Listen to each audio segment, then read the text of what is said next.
Assalamualaikum warahmatullahi wabarakatuh. My name is Alif Zafran by ISMADI from DRM 6B. And first of all, I want to say thank you to the lecturer that teach all this subject, which is Madam Nur Atika binti Abbas. So for the question number 1, network carrier is a network of scheduled air service to and from their main or secondary hub airport. They also transit from one airport to another airport to arrive at the destination. Most of the network carrier use a major hub airport. Passengers choose the network airline based on a variety of factors such as often rate of convenience and standard of service and frequent flyer award. How integrated cargo carriers operate? These carriers will transport your cargo from point A to point B through the door at point A. They will pick up your shipment from the origin via truck, fly it to the destination airport, and then deliver it via truck to the destination. UPS, FedEx Express, and DHL are three of the most well-known integrated express carriers. These carriers depend heavily on their air cargo hubs, where they unload cargo, sort it by destination, and load it onto the appropriate outbound aircraft using automated sorting. This method allows for fast turnaround times and a wide range of distribution options. Question number 2. The size of the low-cost carrier is small and have the limitation in terms of size and consignment that can be delivered. It also have the limitation in terms of capacity. The idea is to sell the lower deck capacity to the freight forwarder in order to fully utilize the capacity to cut the cost to the minimum amount. Low-cost carrier generally provide a short haul. In the meantime, they able to offer their service to freight forwarder who want to make a small shipment that only need short destination. Next, the idea is to reduce the rate of small shipment that are going to be used by the freight forwarder. Freight forwarder will fully commit in their duty to fill the capacity of the space with the rate that have been offered to them. Furthermore, the idea is low cost. Carrier can also offer the consolidation service. Freight forwarder can ship any size of shipment and any type of goods that are suitable to bring in the low cost carrier and consolidate with other freight forwarders to fill the capacity. Last but not least, the idea to improve efficiency of the security and system to smooth the process and can deliver the shipment on time based on customer demand and at the right place to the freight forwarder. For the question number 3, Etihad have simplified the process of transporting fresh fruits, vegetable, dairy, fish, meat and flowers as simple as possible. They are the first carrier in the Middle East and the second highest in the world. The second one, they have temperature control storage space to keep all the perishable goods in safe condition during the transit time before and after the shipment. Furthermore, they also have the stringent food safety management protocols within hazard analysis, critical control, point metallurgy. To make sure all the goods are in safe and good condition by following all the procedure. And last but not least, they have controlled temperature monitoring systems, and their cool rooms are standardized every 12 months. Question 4. In my opinion, freight forwarders must act quickly to increase sales and differentiate themselves from competitors.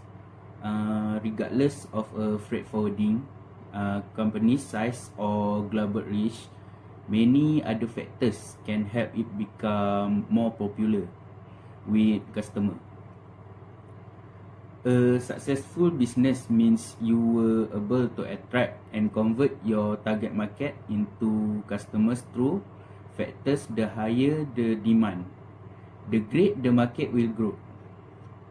And The second one, they can do collaboration between commercial partners to improve efficiency with shipments.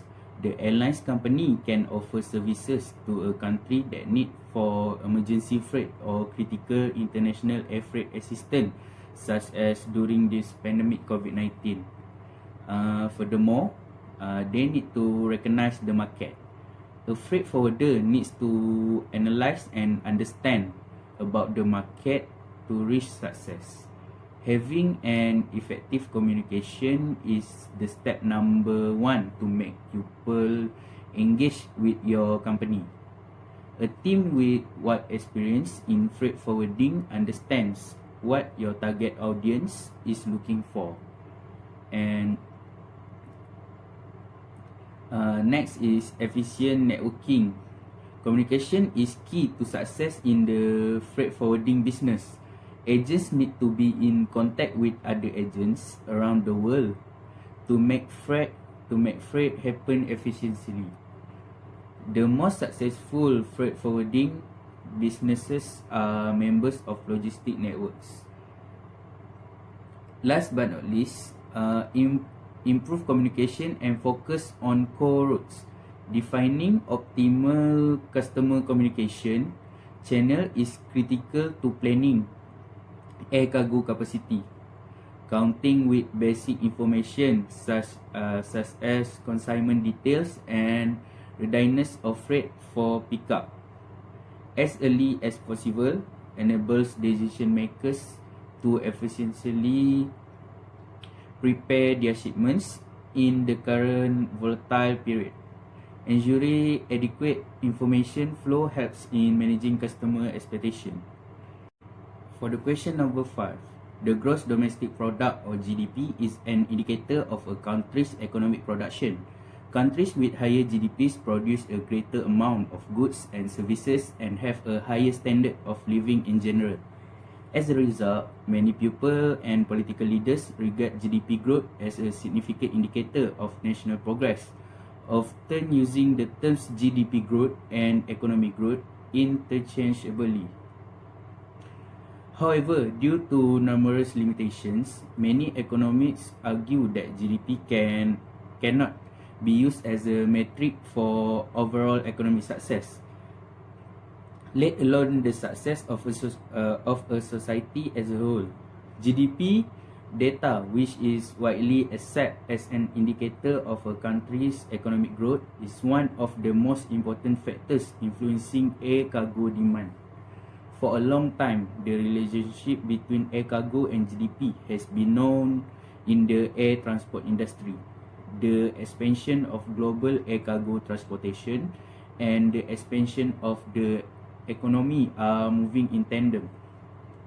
Trade rise as the economy grows, and increased trade has a beneficial impact on cargo traffic between countries. Inflation data, which is the primary determinant of the price of goods and services, is another important factor influencing economic growth and air transport demand. As is well understood, when the inflation rate rise, the price of good rise, and when it falls, the price of good falls. Person and company wages are being eroded as a result of the high inflation rate. Air transport demand is also decreasing as a result of the country's declining income levels. At the same time, it is expected that operating demand will suffer as the overall cost of air transportation enterprise rise in tandem with inflation. Inflation figures from around the world support this. Between 1919 and 2018, the inflation rate fell by roughly 70%. During the same time span, FTK data, which is an indicator of air cargo demand, increased threefold. In this context, it is critical to investigate the relationship between air cargo demand and inflation data, which is one of the macroeconomic variables. So that's all from me. Thank you.